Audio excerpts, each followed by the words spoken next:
Viral lansia ngamuk dan rusak plang rumah di Jakarta, pemilik lapor polisi. Beredar di media sosial sebuah video yang memperlihatkan seorang pria yang sudah lanjut usia merusak sebuah rumah. Peristiwa tersebut terjadi di Jalan Pasar Pagi, nomor 109, ROA Malaka, Tambora, Jakarta Barat. Dalam video yang viral terlihat seorang pria tua merusak plang dan pagar sebuah rumah di kawasan tersebut. Pria itu kemudian dilaporkan oleh pemilik rumah. Sementara itu, setelah video tersebut viral, 3 pilar Kecamatan Tambora kemudian memasang plang status quo, menandakan rumah tak berpemilikan yang kemudian diprotes.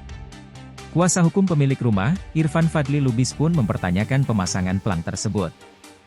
Pasalnya, ia melihat bila saat ini laporan pihaknya dengan nomor LPD 14I/2025, Sektor Tambora, Polres Metro Jakarta Barat, Polda Metro Jaya dengan dugaan pasal 406 KUHP tentang perusakan barang masih berproses. Ini laporan kepolisian masih berjalan, dan lokasi pengerusakan sudah dirapikan oleh 3 pilar. Mediasi yang telah kami sepakati juga tidak menggugurkan tindak pidana pengerusakan yang dilakukan C.